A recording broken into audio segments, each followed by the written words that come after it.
Welcome NFL fans, you're locked in for a trip through gridiron history, one classic at a time. Today our time machine is landing at the Polo grounds, October 3rd, 1938, for a Monday night football game between the 1-3 Pittsburgh Pirates and the 1-1 New York Giants.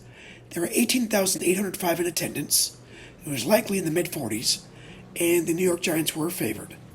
In head-to-head play, the Giants held a massive 9-1 edge, outscoring the Pirates by a count of 197-62. Johnny Blood, also known as the Vagabond Halfback, was coaching the Pirates and had a 5-10 career mark.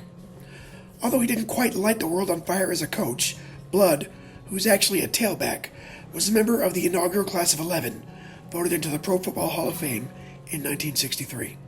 Steve Owen was coaching the Giants for his 9th season and had a 53, 33-6 career mark at the helm, including the 1934 NFL Championship. He remained New York's coach until 1953 and eventually joined the Hall of Fame with the class of 1966. The only Hall of Famer who actually played in the game that I could figure was fullback, tailback, defensive back, quarterback Tuffy Lemons, who joined with the class of 1978.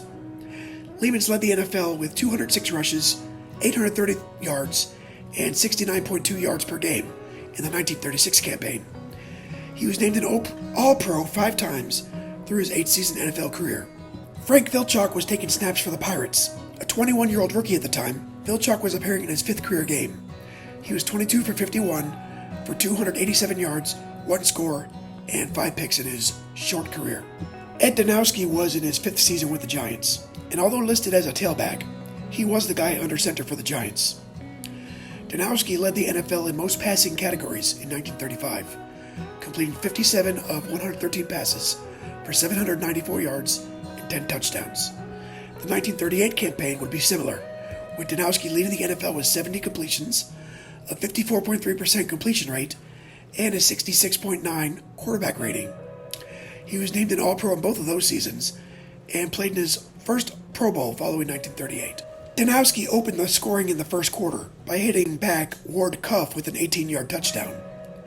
Cuff also converted the extra point and led the NFL that season with 18 made and 20 attempted. Cuff also made the Pro Bowl 3 times, including in 1938. Vilchok answered for Pittsburgh in the second quarter with a 24-yard touchdown strike to Bill Sorte. It was one of a career-high 4 touchdown catches for Sorte that season. Armand Nikolai converted the extra point. Cuff converted a 10-yard field goal in the third quarter to give the Giants a 10-7 lead. Cuff also led the NFL with 5 field goals in 1938, additionally leading the league with a 55.6 field goal conversion rate. Vilchok gave the Pirates their first lead of the game in the fourth quarter, hitting Sorte with another touchdown pass. This one for 13 yards. Although Nikolai missed the extra point attempt, the 13-10 score would hold, giving the Pirates their second win of the season. Vilchok completed 4 of 10 passes for 50 yards, 2 touchdowns, and 1 interception. Sorte caught most of those passes, pulling down a total of 3 for 45 yards and those 2 touchdowns. Whizzer White led Pittsburgh's ground game with 75 yards on 18 carries. For Farrell, Pittston was 61 yards on 11. Danowski completed 7 of 11 passes for 81 yards and a score in defeat. Hank Soar led the receiving corps with 39 yards on a pair of catches, and also led the infantry with 40 yards on 13 carries. It was just Pittsburgh's second win in 11 tries against the Giants.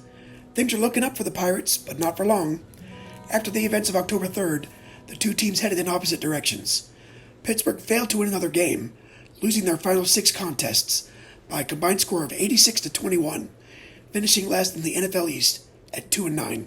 Meanwhile, the Giants didn't lose again, nearly running the table with an 8-0-1 record to finish at 9-2-1 and qualify for the NFL Championship game. In that game against the Green Bay Packers, the Giants won their second NFL title by a final score of 23-17. Thanks for watching. Like and subscribe. That's it for now. Until next time, keep the laces out and keep the history alive, and I'll see you on the next kickoff.